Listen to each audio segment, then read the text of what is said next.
Hi you guys. I just want to kick this off by saying that if I ever become an influencer, I want to be that influencer that influences people to be mindful about the things they're being influenced by. But the reality is, everything that we see online on our feed, it's not by coincidence. It's not by chance.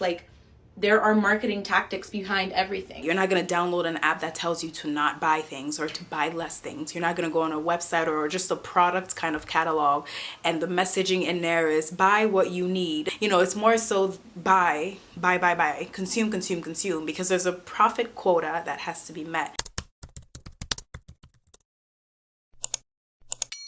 First of all, I'm so glad that as a society, we are coming to an agreement that we have all spent way too much money this year and way too much money on things that we just do not need. We're kind of shifting to that more mindful approach when it comes to consuming, as opposed to testing out or being this kind of guinea pig for all of these different beauty products and having these cabinets full of just products. Less is more. I'm a victim myself. I'm going to only be repurchasing products that I have completely emptied out. One of those things for me is going to be skincare.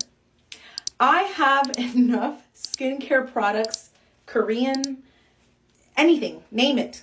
I've got it. Retinol, I have 3 different types. Moisturizers, I've got. Why do I keep buying more? Oh, but first of all, hair check, period. One thing I've realized in the whole influencer era that we are is some brands, and I've experienced this before with a brand that is going to remain unnamed.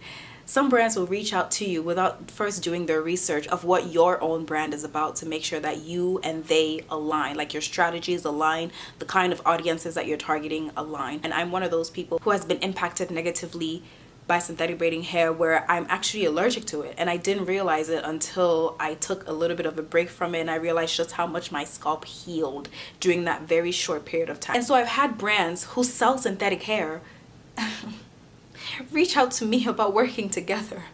And I'm just like, did you not do your research? How this affects you is you have a lot of influencers who would actually take that bait because it's money. This whole influencer thing is a business. We come on this app and we are introduced to new products, not just daily, hourly. You see the TikToks, they show you, oh, this is a really good product, let's say hyperpigmentation, it works really well for me, you need to get it too. It's not far-fetched that those products actually did not work for them. It's not far-fetched that they actually didn't even try those products, but they actually still go ahead and promote it. So as we are consuming, it is your duty to consciously tell yourself that if something doesn't align with what I believe in and it doesn't align with me and it gives me allergies, it is your prerogative to say I am not going to buy this thing. So we are in such a culture where we should at this point be hyper aware of how much of an industry and a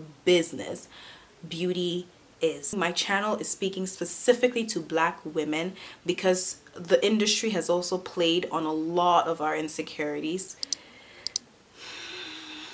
You make the decision. I do not need another scrub. I do not need another body gel. I do not need another body butter. Just because something is on sale does not mean that I need it. If we have the mentality of just consuming less is more, the fewer the better. I've actually bought something from TikTok that worked for someone, and she showed the before and she showed the after, but when I tried it, my body rejected it completely. Topical vitamin C does not work for my skin. If I put it on, I'll break out everywhere. That's my body telling me, Nadia, this vitamin C product that you just put on me, I don't like it. So our body's always going to tell us what it doesn't like. If you put something and you get rashes, that's your body just simply telling you, I do not like this product. If you put relaxer in your hair and it burns your scalp and it gives you scabs, that's just our body communicating to us that this relaxer thing you're putting on me, I don't like it. And so if we're listening to our bodies, a lot of times our body's going to tell us exactly what it likes and what it doesn't like. And when you're testing things out, what I will say is test them in isolation. Don't test 10 different products on your body at once, because if one of them is not working, you're not going to be able to tell which one it is. So be protective, be overprotective about this body and this space. because at the end of the day, everything is a chemical. Here's another stat that I thought was interesting. The EU has banned nearly 1,800 chemicals from beauty and personal care products that are known to cause health issues. However, the Food and Drug Administration, the FDA, has only banned or restricted 11 ingredients from cosmetics to date, compared to the 1,800 in the EU. So not only are we spending way more than other demographics on hair care products, but a majority of those hair care products contain chemicals that are actually kind of killing us. What I will always say is do your research. Another thing too is that you know what happens when you become more conscious about what you're spending your money on? You end up spending less. You end up spending less. There's this stat that I always keep in mind that says Black women spend, I think, 9 times more of their income on beauty products than non-Black women.